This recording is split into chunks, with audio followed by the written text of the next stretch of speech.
Hey, you are listening to Oh Crap Parenting with me, your host, Jamie Glowacki. This is a podcast for conscious parents who drop the F-bomb a lot. Hey, you guys. Welcome. Today, I am thrilled to be talking with Dr. Peter Gray. Dr. Gray is a research professor at Boston College in psychology and neuroscience. He is also a founding member of the board of Let Grow.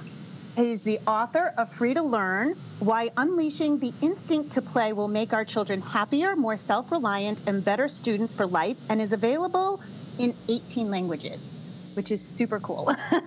Some of you, if you don't know his work fully, you might recognize his name from my second book, Oh Crap, I Have a Toddler. And on page 145, I cite some of Dr. Gray's work because you know I'm a huge proponent of play. Play is the work of childhood. So welcome. Should I call you Dr. Gray, Peter? Peter is just fine. Okay, welcome, Peter. What do you have anything to add to your bio, or? No, that's fine. So I came across your work when I took my son out of first grade to homeschool him. He was, by all accounts on paper, advanced, thriving in school, except he was biting his lip till it bled. So I knew something was amiss, and I took him out to homeschool. And when he was in school, he loved worksheets, he, seemed to thrive under that. And then when I started homeschooling, he would have flat out meltdowns. And of course, as a beginner homeschooler, I went into it thinking I needed to recreate school at home. I thought I had heard wisps of self-directed education and unschoolers. And I was like, those people are whack job crazy. You have to fill these empty vessels. You have to stuff knowledge into them or they'll never learn. And just by process of us living our lives, I realized, wait a minute, he's learning so much on things he loves. And I didn't have to push him. And I watched him show grit and grace in areas that he really wanted to learn, and he would struggle through them. And I was like, he's learning. He's just not learning what I think he should be learning. And so it led me down this path of unschooling. And I came upon your work. And of course, I was like, I had to refer to your work like a Bible. I had to just keep going back to it because I would have all these doubts, like, is he learning enough? And I'd be like, okay, well, Peter Gray says this. Yes, he's learning. So thank you for that. I want to dive right in with play because my audience is mostly toddlers and that up to like 10 years old.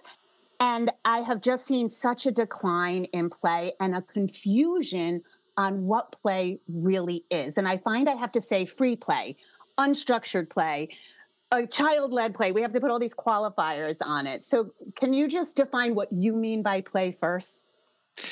Yes, I certainly can. But first, regarding your story about starting homeschooling, I've heard this same story so many times. This is so common. People start homeschooling for one reason or another. They think it's going to be like school at home. And they realize, wait a minute, it's a little different if it's the mom trying to make the kid do things than if it's a teacher at school. And you also begin to realize that, well, wait a minute, my child is interested in this. Why is this any less valuable than that, which they would be teaching in school, or that is on the curriculum that I had planned for my child? And, when you think about it, it's kind of arbitrary what the school decides is useful to teach. There's so much knowledge, there's so many different skills in this world that, why should everybody be learning the same tiny slice of this? Right. Why not let people learn what they're interested and motivated about? This creates people who really have passions and are really and learn deeply because they're not just learning it to please somebody else or to pass a test, but because they're interested in it. So that story of yours, I think that, I've studied people who eventually become what they call unschoolers, where the child is really completely in control of their learning and what they learn. And they almost always start off with homeschooling as if they're going to do it by a curriculum, and then it gradually changes. So your question about play. So Play, I define as an activity that has the following four characteristics. As I mention each characteristic, I'll say something about why that characteristic makes play such a valuable vehicle for children's learning and development. The first characteristic of play, and maybe the most important one, is that it is self-chosen and self-directed by the player or the players. It's not something imposed upon the child. It's not something directed by an adult, some outside authority figure. Play is something that children themselves decide to do, choose how to do, create the rules if they or accept the rules if they are playing some game that already has pre-existing rules, change the rules if they want. They're in charge of it. That's the primary thing about play. The kids themselves are in charge of it.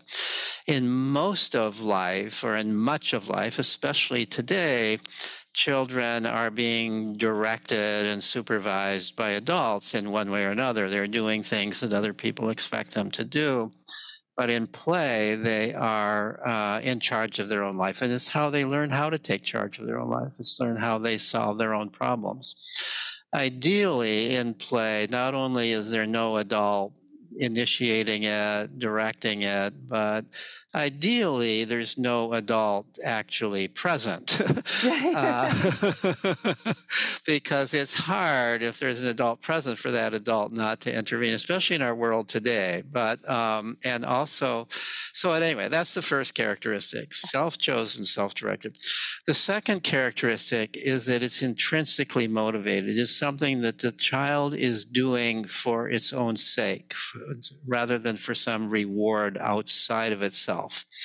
They're not doing it for a gold star or a trophy or praise from a parent, or to improve their resume. They're just doing it because they want to do it. that's the nature of play. That's the characteristic of play that unfortunately leads some adults to think that, well, play is a waste of time. Why would you be doing something that you're not getting anything for, right?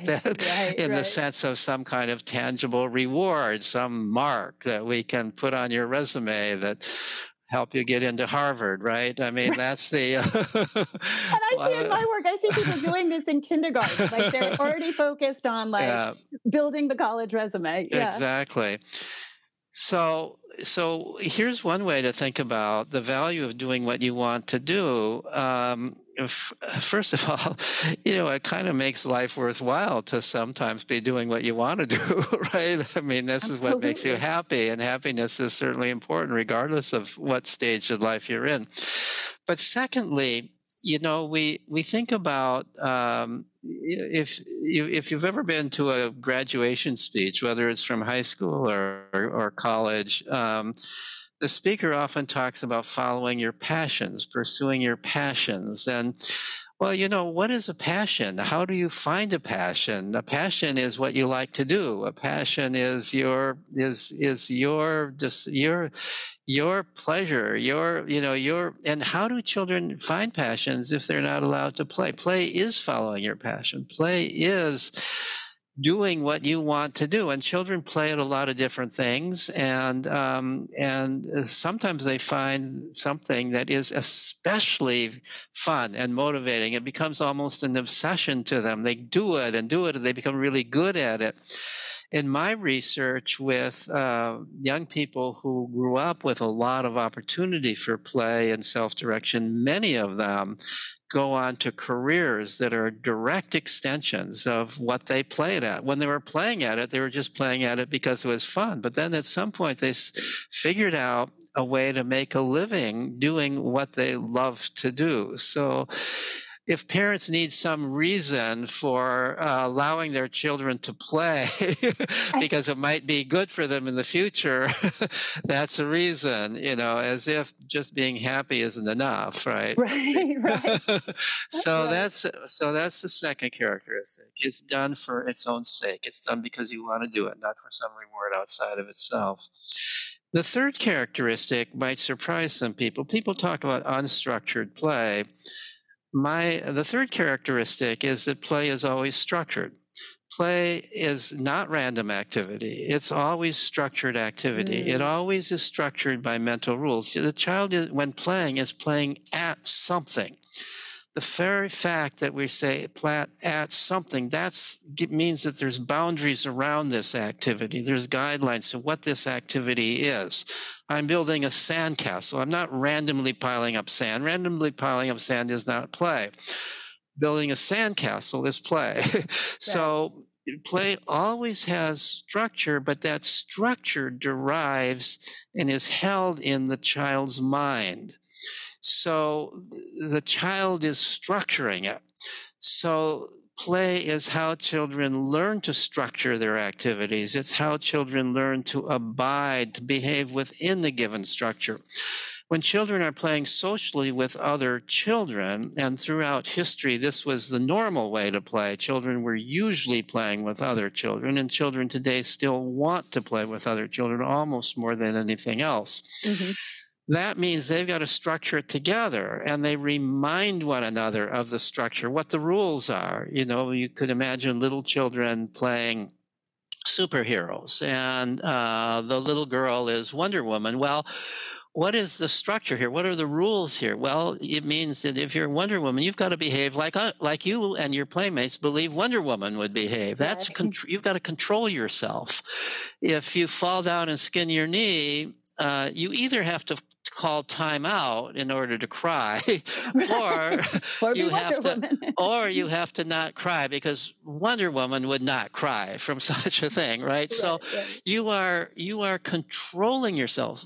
Play is always an exercise in self-control and always an exercise in self-constraint. Play is freely chosen, but it's not free-form activity. What the interesting thing about play is when children decide to play, they freely decide to play, but they are freely putting themselves into a situation where they're not completely free, where now they have to abide by the rules of what they're doing. And isn't that an extraordinarily important lesson for human life? We all in our society have to abide by certain rules. There are certain guidelines of what's appropriate, what's not appropriate in order to be a human being. And children are practicing that all the time in play, because play is structured. It has rules. They're learning to behave within this set of rules as they play. So that's the third character. And then can I interrupt you for 1 second? Because it brings to mind two things. Is when adults try to play with kids, one of the most annoying things of playing with a child is they tell you you're doing everything wrong. They're like, no, that's not the right way. But also, I was very fortunate with my son. We grew up in Providence, Rhode Island, and he grew up, and we had the outdoor play. We had the park, the thriving that didn't need parental supervision. And I would die watching these kids because 90% of it would be the rules. And they go, there was more rules. But it was the kids making the rules. Exactly. And think what's happening. So this is very common. Kids are spending more time negotiating the rules often than they are playing. This is true for little kids, playing with dress up, who gets to wear this necklace, who gets to be the princess who marries the king, the prince, who has to be the pet dog, all of this negotiation. And if you watch older kids play a pickup game of something, they have to what are going to be the sides, what are going to be the ground rules here, that they have to figure all this out. And so think of all the problem solving, think of all the negotiations, think of all the social skills that are being developed as they're negotiating the rules of play, how they're going to play. So, I've sometimes been observing play where might be observing kids playing a pickup game of basketball. And they're spending a lot of time talking about the rules, arguing about the rules. Was this fair or foul, or is this double dribbling if you're doing this or that? A lot of discussion of it. And I remember one guy saying, they really ought to have a referee. Then they could just play the game. And I said, yeah, but they're learning a heck of a lot more talking about the rules than they would if they had a referee. And in the long run, none of these kids are going to be professional basketball players, but they're all going to have to know how to negotiate with other people. So that part of play, it may be the most valuable part of it. So Yeah. that's so then the fourth characteristic is, although play is structured and it has rules, there's always lots of room for creativity. Play is always creative. Every move in play is a creative move. You're always generating a new thought, a new idea in play. And so, yeah, play is where you exercise your creativity. And especially for young children, play is almost always highly imaginative. You're imagining that you are Wonder Woman, or you are imagining that this is a castle that you're building out of sand. You're imagining, you're using your imagination. And in the process of using your imagination, you're engaging in higher order thinking. What if this is true? What if the kitchen table, so children in play might be playing in the kitchen, and they're imagining the kitchen table is a bridge and that there's a troll under the bridge. And then somebody says, well, if there's a troll under the bridge, we better not go under the bridge. Or somebody else says, well, we better give the troll a cookie so it doesn't eat us. This is hypothetical deductive reasoning. This is what logicians consider the highest order of human reasoning, to take something that isn't directly true in your experience, but if it were true, then what would be the consequences of that? This is the way scientists think. And children are practicing that kind of thinking all the time in play. Yeah. And so those are the four, yes? Those are the four. Can I add in your fifth, which is the ability to quit? When I read that in your book, I was like, oh, yeah. Yes. Well, the ability to quit, I don't count as a separate one, but the ability to quit is part and parcel of number one, that it's self-directed and self-chosen, but you can choose to quit at any time. It's always voluntary. It's never forced. So this is, for example, one of the many differences between, let's say, an adult-directed game of baseball. I'll just take baseball because that's what I played a lot as a kid, even though kids are less likely to play that today. But difference between an adult-directed baseball game, like a Little League game, versus a pickup game where the kids are creating their own game. In the Little League game, you really can't quit. I mean, you could quit, but a lot of people would be mad at you if you quit. You have presumably kind of signed a contract. I'm here to play this game. I'm not going to walk off just because I'm mad, just because people have disappointed me in one way or another. In the game, in the pickup game, there's no such contract. There's no such rule. Anybody can quit at any time. Now, the advantage of this in terms of learning is that every single player there knows that the other players can quit if they're not having fun. So one of the goals in social play is always to keep your playmates happy, because if they're not happy, they'll quit. They'll leave you. If you and I are children playing a game and I'm a little bit of a bully, I want you to play exactly the way I want to play. You have to be the baby in this game of house, but you say, I'm tired of being the baby. And I'm not going to be the baby.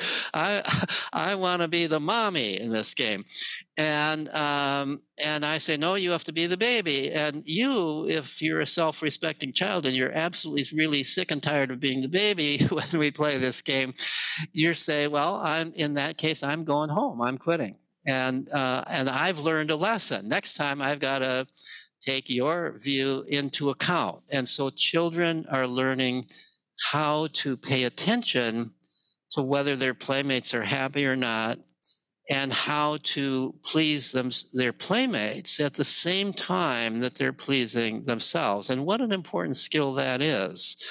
Because if you can't do that, you can't for example, have a good marriage. You can't have Right, you right. can't have Yes. you if you can't tell if your playmate is having fun or not, right? Right, right. That pretty much ruins any kind of real relationship throughout your life. So this is an incredibly important skill to develop, and children develop it in social play with other children. Well, I think too, I think it's so important. Like you brought up something really briefly about bullies, right? Like if you're a bully, and I think today's parent is super hyper focused on bullying and making sure their kid's not being bullied. And back at this neighborhood, that when my son was about 10, his classmate wanted to do a kid-led kickball game at the park. And so it wasn't quite pickup. She put up flyers around the neighborhood, but she was like, no grown-ups. There's going to be no grown-ups. So her mom was a therapist and I do my work. And so we were like, okay, cool. So we had the parents, like parents showed up and they wanted to helicopter and we sat on lawn chairs far away. And it Right. was wild because they had the rules of baseball, right? It was kickball, but they had the rules of Yeah. baseball. And my son played baseball. And then we didn't know this, but three huge, huge kids, maybe high school students, showed up and it looked like trouble. So all the moms started to get off the lawn chair. And the therapist mom was like, everybody sit down. And so my son went toe to toe because these kids were kind of starting to say, no, we want to play this way.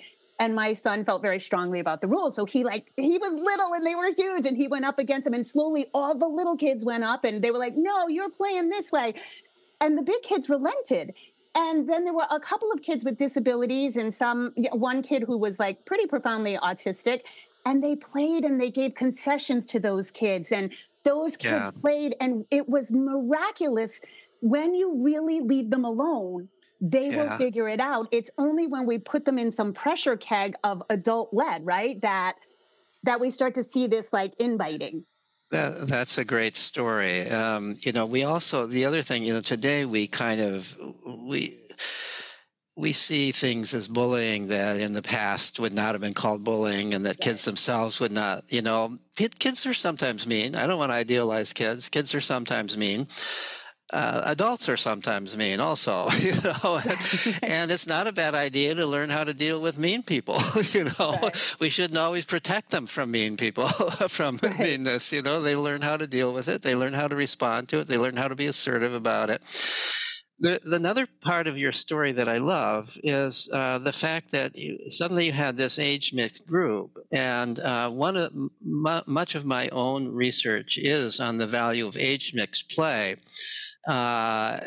Through Let Grow, for example, we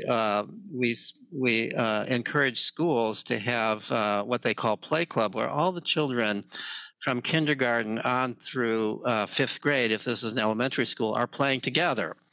And the teachers who monitor are told they're like lifeguards on an ocean beach. They're not there to tell the kids how to play or to solve the problems. They're just there if they really think a life is in danger, then intervene. But even then, count to 10, because maybe the kids will resolve it themselves.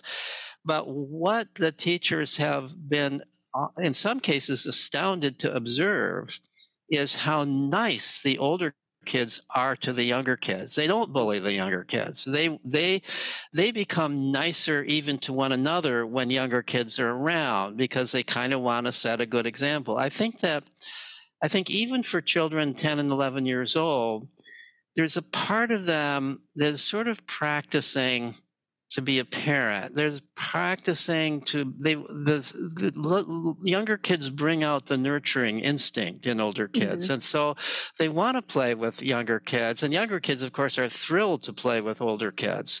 And they work out ways that everybody's having fun. Generally, older kids and teenagers are much better at playing with young kids than adults are, partly because they're closer in spirit and energy and sense of Yes. humor and so on to the younger kids than adults are, but also partly because they are caring but not patronizing. They're not trying to turn it into a teaching experience. They're not trying, Right. you know, I mean, that absolutely ruins things when you try to try to teach it into a A teaching. lesson, yeah, for sure. Yeah. Yeah, I always say if I had a magic wand, I would bring back that neighborhood play. It's all but it's going extinct by the day, because kids are they're in structured, like when I say structured, not one of your tenants, but adult led sports Right, and activities. Yeah. right, right. Yeah, Like I it's love what your book when it opens with Ruby Lou and you were like, "Oh, she knew so many things and she was 6 and you were 5 and she knew how to climb the higher branches on the tree." And you know, right. yeah. So you mentioned Let Grow. Can we talk about Let Grow for a minute? Because I have been following Lenore since her infamous subway ride. Right. People might not be acquainted with what Let Grow is. Yeah, so Let Grow is an organization. Lenore Skenazy, who wrote the book Free Range Kids, and I and a couple of other people started this nonprofit organization. I guess it's now about 6 or 7 years ago, and it's an organization. The purpose of which is to bring more independent activities, including independent play, into children's lives. The sort of the original longer name was "Let Go and Let Grow." Let your kids go so they can grow is basically the idea. Yeah. Kids need independent activity in order to stretch themselves, in order to grow, in order to learn how to take charge of their own lives, and all of this kind of thing. So Lenore is really the primary person in this organization. She's the president of it. She's the one who writes the blog posts and so on and so forth for it. There's a website for it, which I encourage people to go to. There's you can get a newsletter from them that is always encouraging and interesting stories about people who have allowed their child new adventures and how how great it is for the child and for the parent to see this. There's also stories on the other side of how ridiculous we are in some cases in terms of our control of children and what the consequences of that are. But there are pages there of advice for parents about how to, in this day and age, when there's so many norms and constraints on what children can do, what you could do to try to bring more freedom and independence to your child. We also, and this is where my involvement is probably greatest, is working with schools to bring, I mentioned Play Club, to bring Play Club to schools, which is usually in some schools it's before school opens in the morning. In other cases it's after school opens in the afternoon. An hour of age mixed free play, where in principle at least all the kids in the school can be playing together with no rules except don't hurt another person deliberately and don't break anything that's valuable, but and you can't run away off campus. But other than that, free play. And this has been extraordinarily successful for where it's been adopted. The teachers see the value of it. The kids, of course, see the value of it. The parents, even those who initially were a little skeptical about it, began to see the value of it. The kids, and I was a little concerned because a lot of the schools do it before school. And I thought, well, our kids going to want to get up an hour early to get to school, even for play. And it turns out they do. Yeah. Yep. They tell their mom, "Be sure and get me up. Tomorrow's play club day. I don't want to miss it." And they feel better about school, the fact that this is going on. They get to know kids in other grades. They make friends. The little kids become less frightened of the bigger kids in school because they've been playing with the bigger kids and they find out that they're nice. And so it really helps to improve the culture of the school simply to have this. So that's one of the things we bring to schools. The other thing we bring to schools, which I think is very helpful for parents to know about because it's something that parents could do even independently of school. And that's what we call the Let Grow experience. This was something that Lenore had pioneered already. She was actually at one point doing a television program in Canada where she would go into people's homes and and have the kid do something that the parent previously hadn't allowed the kid to do, and I love and then it. this would all be filmed, and you'd see the kid doing it, and the parent nervous about it, and so on. So this was reality television, I guess. Yeah. It never made it into the United States, but it was going on in Canada. So she had kind of experimented with this before. But what it is in the school context is teachers give the kids in their classroom an assignment to every week to do something out of school that they hadn't done before, and something that they do themselves independently, at least without an adult helping them or supervising them, and so they just decide what they want to do, and then they go and do it. But it's clear in the assignment that they can't do something that their parents forbid them from doing. They can't do something if their parents don't agree. So they've got to get their parents' permission to do this thing that they want to do. Mhm. So the brilliant thing about this is the fact that it's a school assignment. The parents have to take it seriously, right? I mean, Mhm. they can't Love just it. not listen to the kid. I mean, this is the kid's homework, right? I mean, Right. I so love it.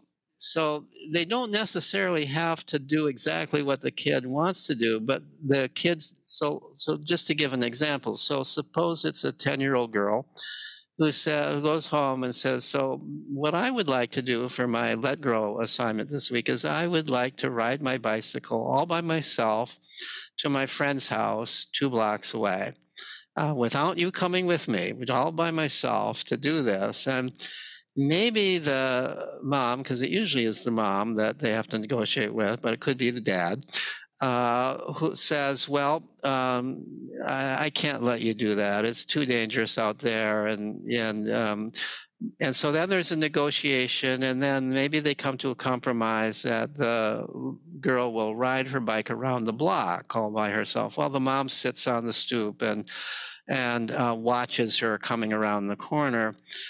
And the usual finding, and this is what Lenore discovered in her pilot work on this, is not only is the child glowing with happiness about having done this independent thing successfully, but the parent is glowing with happiness in seeing how happy the child is about it, and also feeling good about herself that I allowed my child to do this thing. Right. That's a kind of courage in itself, right? And that's a kind Yeah. of, and my child did it. So it sort of breaks this cycle of overprotectiveness. It sort of gives a, so now now there's that tendency to want to really emphasize safety and protection is counterbalanced by a tendency to admire your child's independence and Mm. your child's capacity and ability. And so now the parent becomes a little bit more willing to allow the child to do more the next time. Yeah. Maybe the next time the child can ride her bike all by herself. So that's just one example. Interesting. Sometimes children want to cook a meal by themselves. Yep. Who would not want a child who to cook their meal for them, Right. right? And Yeah. yet there's a lot of parents who forbid their child from using the stove or sharp knives or, or don't even let their child Yeah. help because they think the child will just mess up and, so there, But so then we get shocked later when the kids don't want to help, or I call it that's like right. letting out the rope slowly. I've noticed with my own son, first of all, kids don't want to drive today. They turn That's right. 16 and they're like, "Oh no, Is, I'm scared." And I'm like, isn't that amazing? I I mean, can't wait to get rid of my kids, parents and yeah, go in the exactly. car. Right. Yeah, exactly. That's part, there's actually a lot of research that shows if little children want to help. Yeah. Little 2, 3-year-olds, they want to help.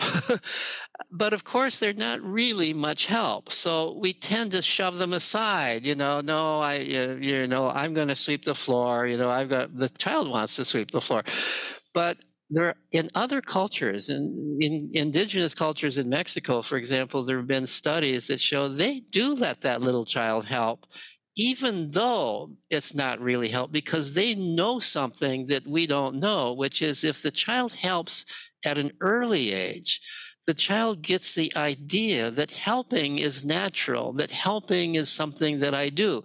By the time that child is 4 years old, the child is really helping, really can sweep the floor, really can wash dishes, really can do things that are useful. And by the time they're teenagers, they're incredibly valuable helpmates around the house because they've grown up with the expectation that they help. Whereas if we prevent them from helping when they're children, they get the idea, helping isn't something that I do, and then we have to bribe them or coax, or threaten them, or or Right. we just give up on the idea that they're going to help, and then they go off to college and they don't even know how to wash their own laundry. Well, my son was 6 and we lived on a second floor, two-family, flat, Yeah, and he would do at 6 years old, he would do his laundry, and the washer and dryer were in the basement, and people were yeah, like, "How'd you get him?" I said, "He's always done laundry, like, he right, has to do his own laundry."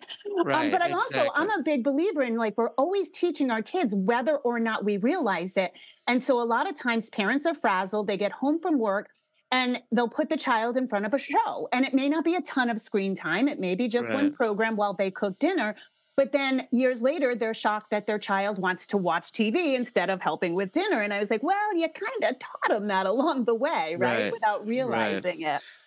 Yeah, I mean, I did want to go back to Lenore for 1 second and let sure, go because I wanted to point this out to parents because safety is such a concern, especially sexual predators, that kind of thing. And one thing that Lenore was so, I think back when it was free range kids, I don't know if she still does this with Let Grow, but she really encouraged you to look up the stats in your area. Like exactly, when were the, where are the sexual predators, if anything, if any? When was the last kidnapping? And you find out how really safe your neighborhood is or potentially isn't. And that went a long way in helping me. I was like, there has been no crime committed in this city like this in years. My kid is totally okay to go right, around the block on his bike. You know what I right. mean? This fear that we have about sexual predators on the street, strangers on the street, snatching your child away or molesting your child, is a fear of something that truly almost never happens anywhere in this country, at least. Hmm. That's not to say that it never happens. I Right. mean, lightning strikes. Right. Things can happen, and the fact that the point is precisely because it's so rare. When it does happen, we all hear about it because it's picked up by the news. This is big news. Right. The fact that 10 million children were outdoors playing and came in happy, that's not news. Right. The fact that one child, was snatched away, that of course is news. It's terrible when it happens. There's no question but it's terrible when it's happened. But we're not, unfortunately, we human beings are not very good at thinking statistically. We don't think about probabilities. What's the likelihood that Right. this would happen? There's always anything can happen, and everything you do there's some danger to it. There's getting out of bed in the morning, there's danger to it. Staying in bed, there's also danger Right. to it. Right. Right. Getting in your Walk, car is really walk. dangerous every That's what I day. was going to go. Walking to school, there's a little bit of danger to it, but being driven to school is probably more dangerous. Many more kids die from traffic accidents where they're inside the car than die from traffic accidents where they're outside of the car. So this is so we don't necessarily think about it in those terms. We get in our head a kind of picture. We get a picture what would happen. We get this terrible picture of our child being snatched away or molested or Oh, maybe yeah. even Dreadful. killed. And we think, oh, how could I even live with myself if this happened? And when we get this picture in our head, it's hard to get it out. It's hard to say, in theory, this could happen, but the chance is so tiny. And if we were to run our lives and our children's lives around issues where the chance is so tiny, then there wouldn't be any life at all for our child. Everything there's some risk to. The other thing is, since sexual molestation became such a big concern, I think that what we need to realize is, yeah, there is a lot of this, but it's not strangers on the street. Right. It's that trusted uncle. It's that it's that priest. It's that. Now, I'm not saying that this is overwhelmingly common in those situations either, but when it occurs, Oh, it's far more likely to be somebody who knows your child yeah. and who you believe is trustworthy. Yeah. But is not. It's not strangers on the street. As I sometimes say, strangers on the street just aren't as interested in your child as you think they might be. And back when I was a kid growing up in the city, there was a gaggle of kids, all mixed ages. And I remember the big girls. The big girls would take every little girl and say, "That guy down there, you don't go on his porch. You don't go on his porch. That's If you right. go on his porch, I'll kick your ass." So they would threaten, and That's no right. word sexual predator was said, but boy, they took care and they made sure every other little Yeah. kid knew. Yeah. So more for that neighborhood play. Right? And that reminds me of another safety measure. I think that what happened in the past is that, yeah, we were aware that people were aware that there were dangers, but instead of forbidding their children to go outdoors, they they they gave them safety advice. Look both ways when you cross the street. If you're playing ball, don't make the mistake of chasing the ball out in the street without looking. If you are out on the street and somebody asks you, and a stranger asks you to get into their car and they'll give you candy, no, don't. If they try to pull you in their car, scream at the top of your lungs. So Right. you're taught safety advice. And one of the pieces of safety advice, which I would give today too, is there's always safety in numbers. You're far more safe if you're playing with other children than if you are completely alone. Now, children don't want to be alone anyway. They want to play with other children. So to the degree that we can get our children out there with other children, they're far more safe than if they're out there just by themselves. Partly not just because of strangers. I mean, people don't commit crimes in front of witnesses. And so as long as there's other children there witness, but also other children advise one another, hey, be careful about this or that. Right. And especially in age mixed play, the older children, as you just suggested, are helpful in advising younger children about what's safe and not safe. Yeah. And the other thing from your story there is when children were outdoors, they developed street smarts. They learned how to protect themselves, Rely on their intuition. Yeah. if we are overprotecting them, they're not developing street smarts, and they're not learning. One of the problems today is that we have kids who don't know how to stand up for themselves. Yeah. We have kids who don't know how to say no to somebody who is doing something to them that they don't want them to do. Right. And it's because they haven't grown up playing where you have to say no to somebody who's bullying you or who's acting in some way that is unpleasant to you, even if they think this is all in fun. Right. Yeah. Well, you said something too that is a nice segue. Children want to play with other children, and this has been by far my experience. But parents, we seem to be caught in this loop where, for safety reasons, parents put their kids in organized activities, adult led. So now there's no kids out in the neighborhood. So even if you want your kid to be free range, there's no other kids out there. So now you put your kid in the activity to be with other kids that they don't really play with. So then what a lot of kids do is resort to video games, particularly now these two video games, Fortnite and Minecraft, which are multiplayer, and these kids are having a blast. So let's talk about that because I love your stance on this. And I think I've crafted my own stance on this because of your stance. So let's talk about video games and how they're not the end of the world. That's right. So video play is real play. They're playing real games. They're playing it socially. They're acquiring social skills, even though it's on the internet. The games are creative. All the characteristics of play that I described are true of video games, just as they are true of other kinds of games. And the games keep getting more and more social, and multiplayer games. They get more creative. There's a lot of research actually showing that one of the biggest benefits of video games is cognitive development of cognitive skills. There are by now dozens, actually maybe even hundreds of studies that show that when you play video games, because you're engaged in these activities that require quick thinking, making fast judgments, changing your strategy when one strategy doesn't work, holding a lot of information in mind at once, that those parts of the brain that are involved in those kinds of skills actually grow. There's Yeah. actually neural evidence, and you become better at those. These are, interestingly, the very kinds of skills that are measured by IQ tests.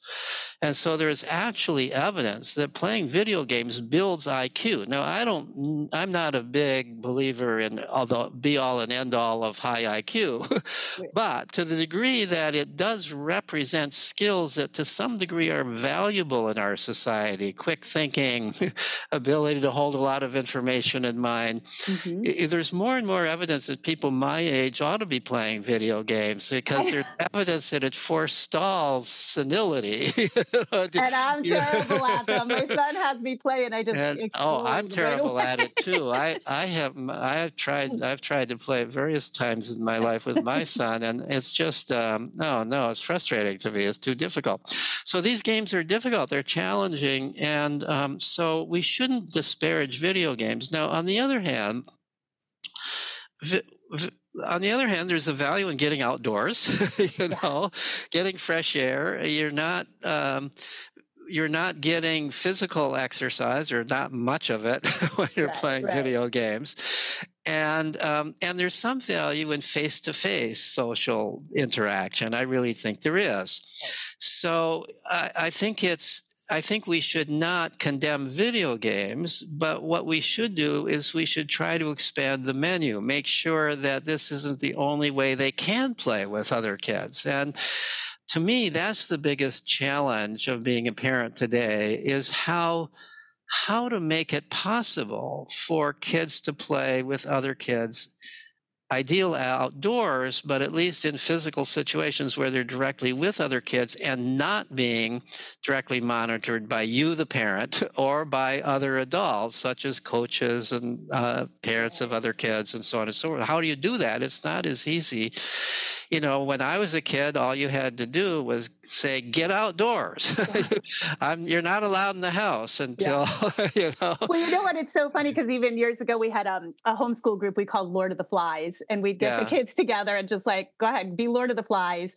But it was ironic because we'd all schedule it in our calendar, yeah, free play for the kids, stay out of it. Don't watch them. right, Let them be. right, We had to like make sure we wrote it down. Yeah. Well, yeah. I think too for parents with video games, I want people to understand that it's often not the video game, it's the social aspect. And Fortnite took the world by storm, and it was the first multiplayer that people could connect with ease. And Yeah, so many psychiatrists and psychologists weighed in and said, it's the social aspect. They're playing without adult right, supervision. And so know that it's not your kid being lazy and video game. It's not the addiction to the video game necessarily. It's the social aspect, and how can we fit that into right. outside or Yeah. the mall or So, whatever. so people talk about addiction related to video games and other things related to use of the internet, and I think, to me, it's an inappropriate use of the word addiction. Mm, We do use the word addiction in a very general way. We often, whatever it is we like to do, we say we're addicted to it. People talk about being addicted to chocolate or addicted right. to, but this is a metaphor. That's not real addiction, and nor is the video game. You're not developing a physical dependency on it the way you would with a drug. You can quit. Right. You can quit, but you don't quit because you don't want to quit.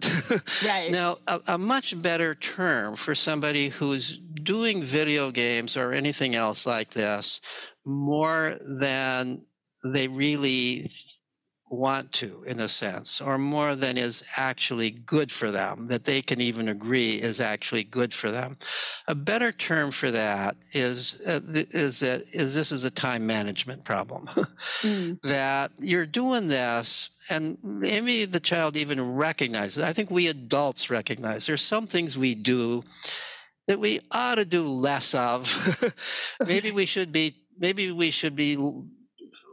fooling around with social media less and paying more attention to our families and our work. Maybe Right. we should be, we do certain things, and but it isn't that we're absolutely compelled to do it. There's nothing making us do it except that we like to do it, and so we do it, and we do end up spending more time at it than maybe healthy for us or healthy for the other people who are around us.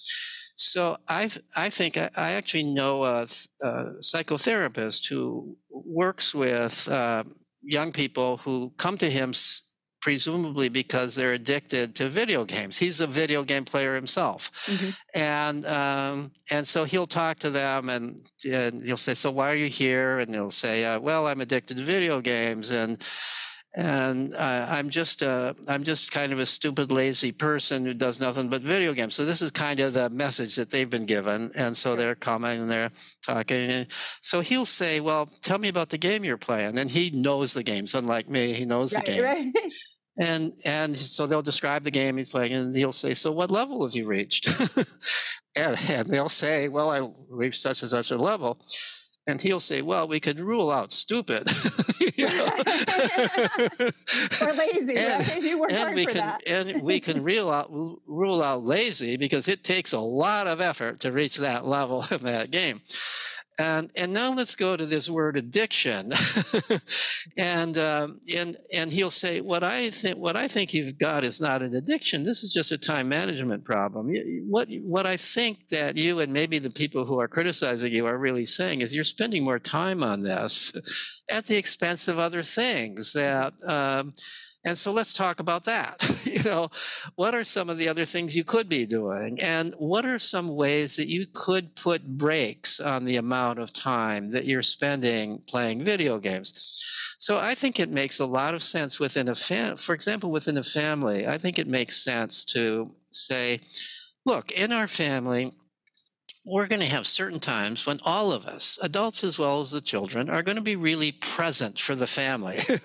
We're not going to be, if we're playing a game, we're all going to be playing the game. At dinner time, let's all put our damn phones away for dinner. Let's Right. nobody Right. interrupt dinner by answering their phone or by looking at social media, or let's just put those away.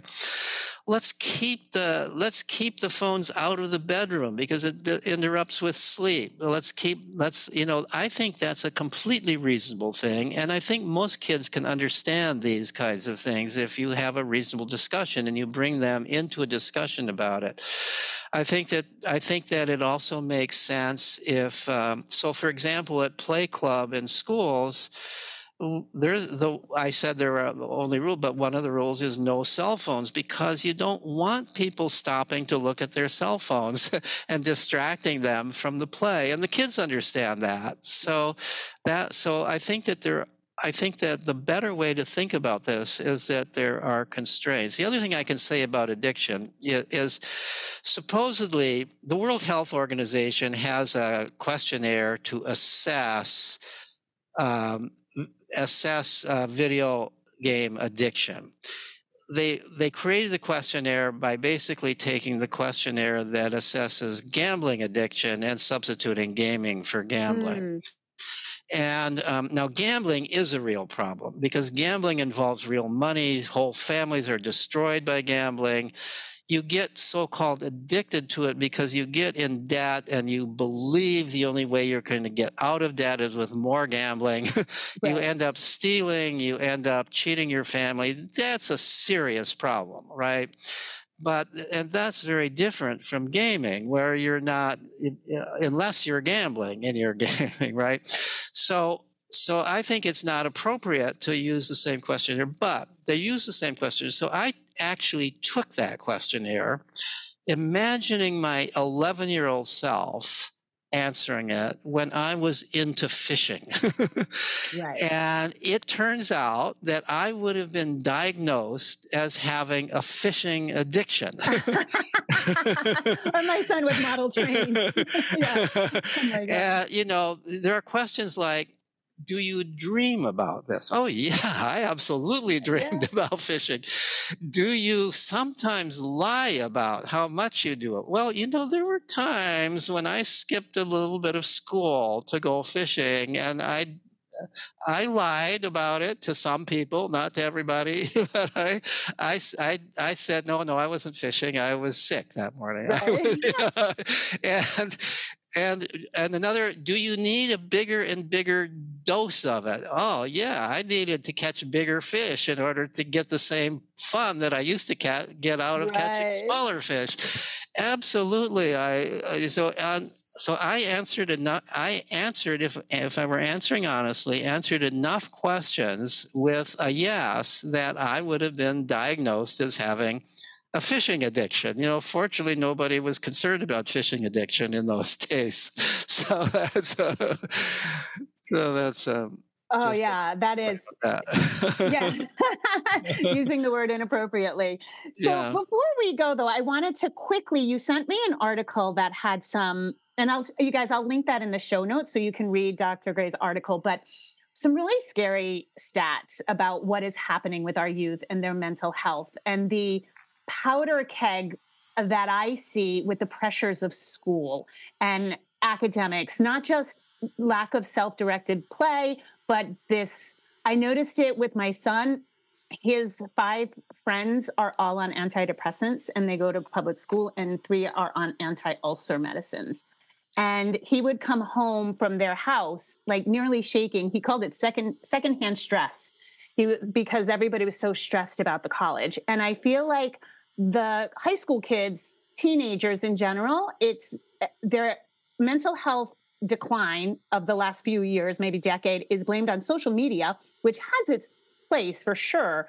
But I think everybody leaves out this powder keg of academics and college applications, and you can't even kids in sports. I'm not kidding. I have clients who are worried about their kids being in the right sport in kindergarten to potentially get a scholarship for college. And so I feel like that's such a stressor. And if you want to talk just a little bit about what we're seeing in Yeah. youth. Yeah. Yeah. There's no question but what school is a huge stressor for kids, way more so than it was in the past. We have put so much emphasis on school performance. We have frightened children about failure. We've frightened children about what will happen to them if they don't get into some college. We've been, the adult fears get transferred to the children, to their fears.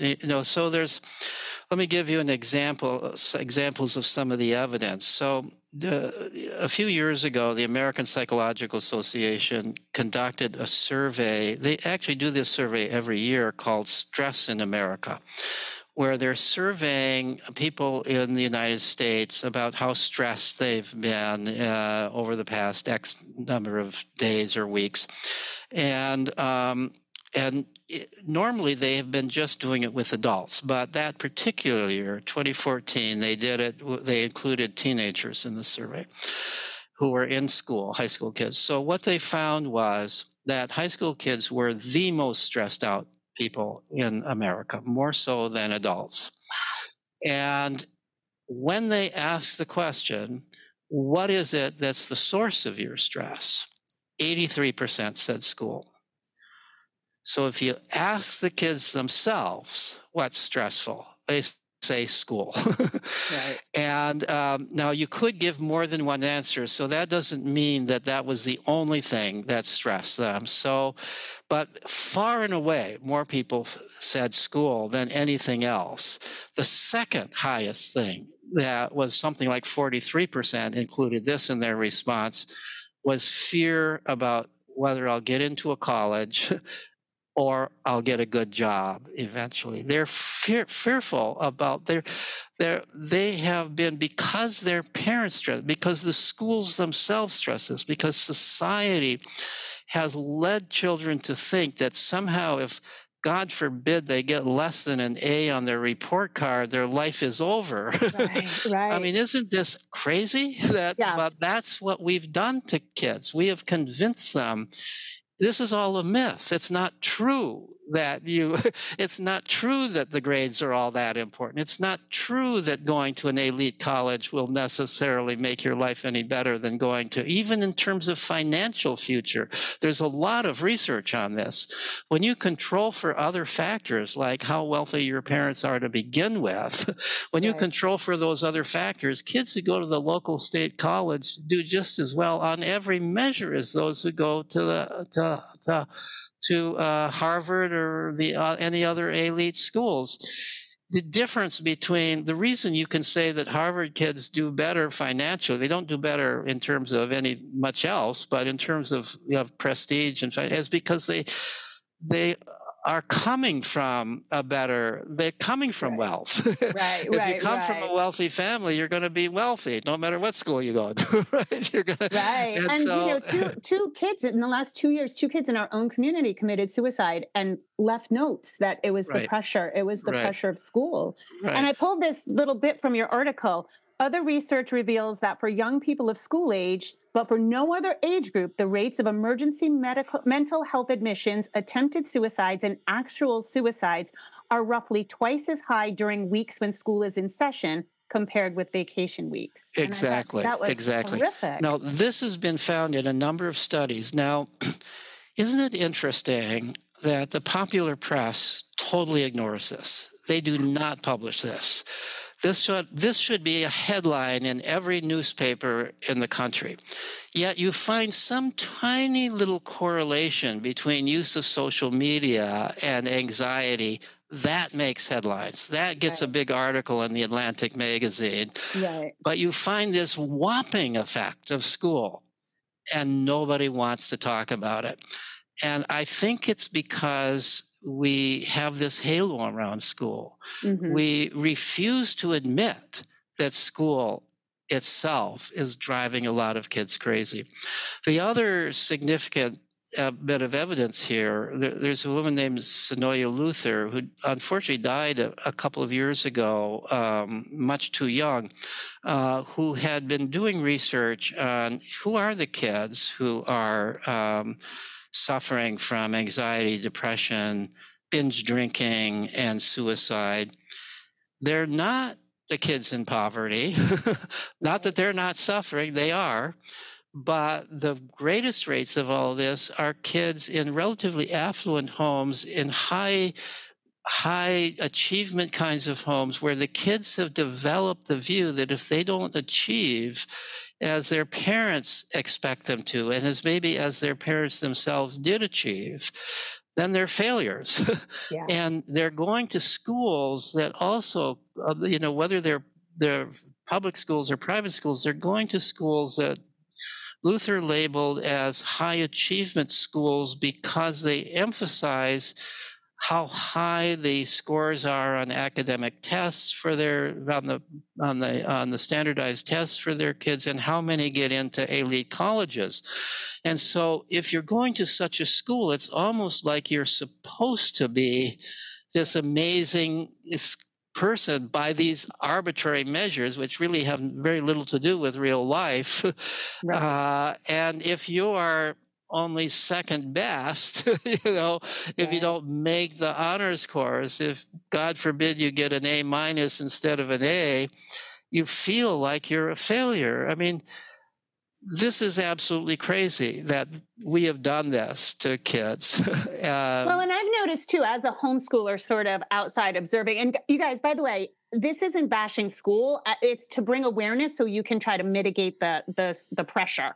Um, I know not everybody can homeschool, so that's not what we're proposing here.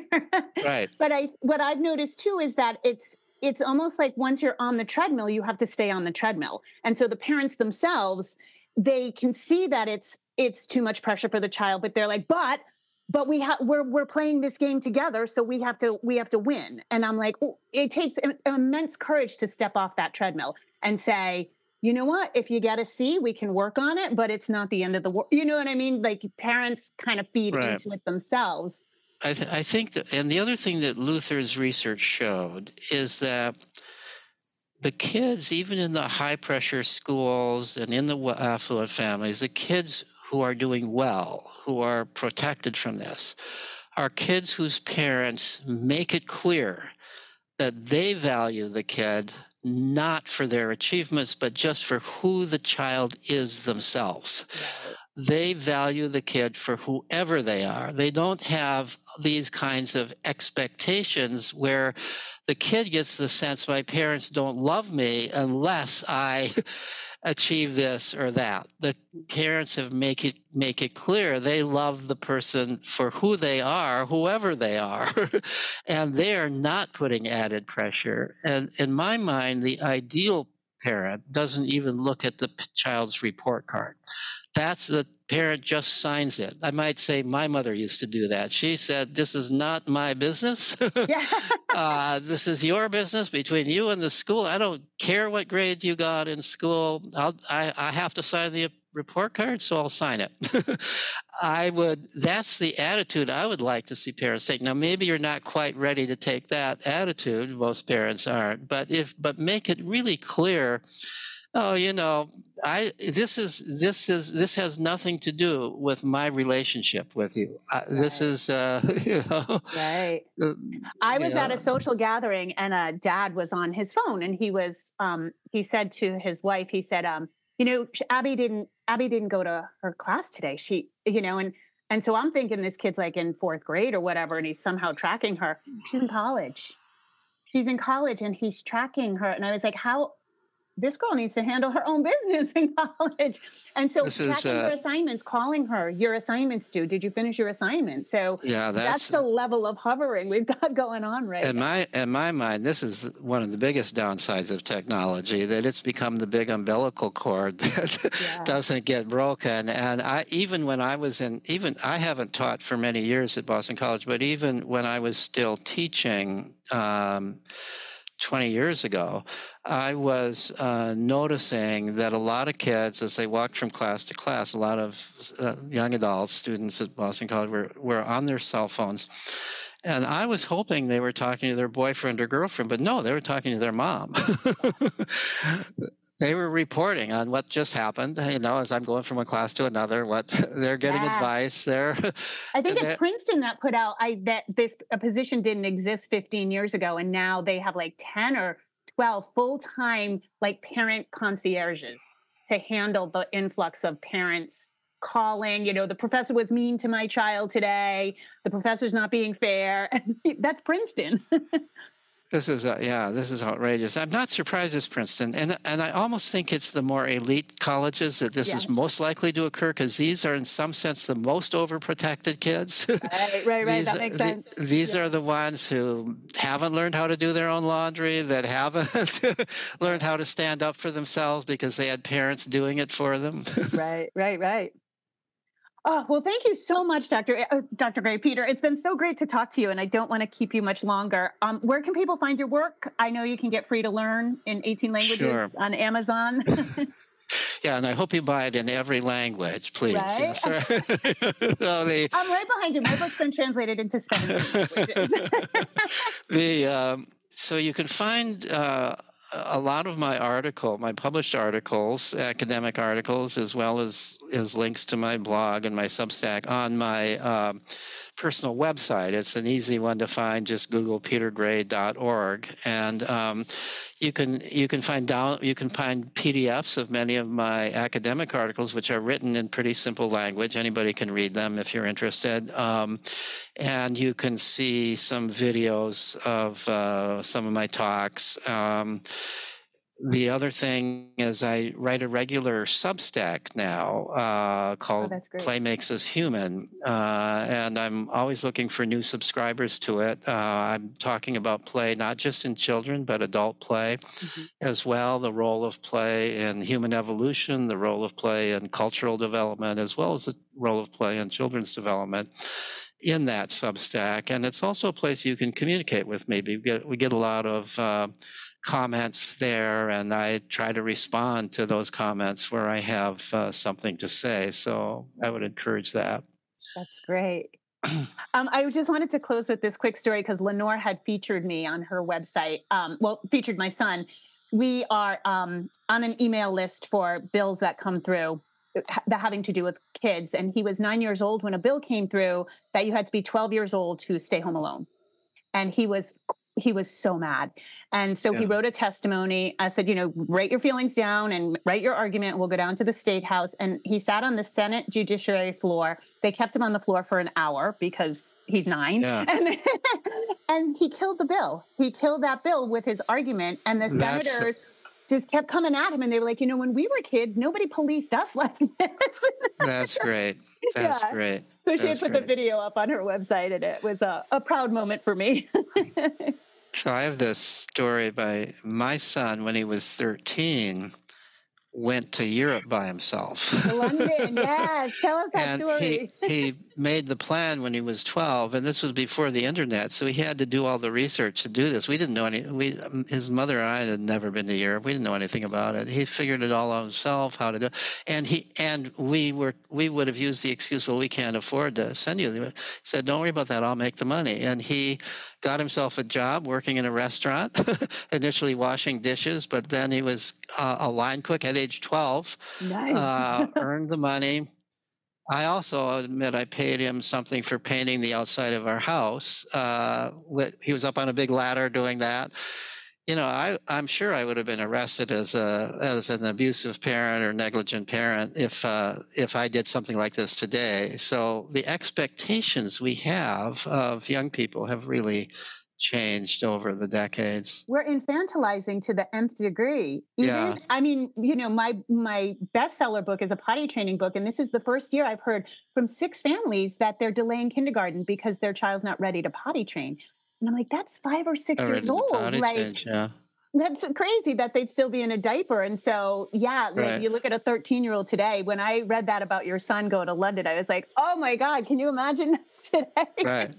And we didn't have cell phones. Did he call? He called you once, right? While he was He over called there? once, yeah. We insisted that he call us once. We wouldn't have wanted him to call more. Calls were expensive in those days. We didn't have cell phones. He only told us considerably later that he actually met a young woman, and I wish he had been a little bit older because this could have been very romantic, but presumably this was not a romantic thing. He met a girl who was 15, and they took a side trip to Paris together just to enjoy the city together. And As one does when one is in Europe. That's right. So that was I love it. So these kinds of adventures, we're depriving kids of that age of the adventure of walking to school by themselves, Right. let alone going Right. to Europe by themselves. Oh, well, thank you so much again for being here. I really appreciate it. Well, thank you. This has been fun. Thanks, guys. Okay, bye everyone. Just a reminder, if you need additional resources, I have Oh Crap Potty Training. I have Oh Crap, I Have a Toddler. Those books are available everywhere you want to find a book. You can also go to my website, jamieglowacki.com, where you can book private sessions with me, buy any of my courses. Those are really geared towards potty training help. And also I'm on Instagram. I'm not on Facebook anymore, and I'm not on Twitter. I'm on Instagram, jamie.glowacki, and I do a lot of lives and usually posting a lot of good information. So those are extra resources for you. And as always, rock on. Have an awesome day.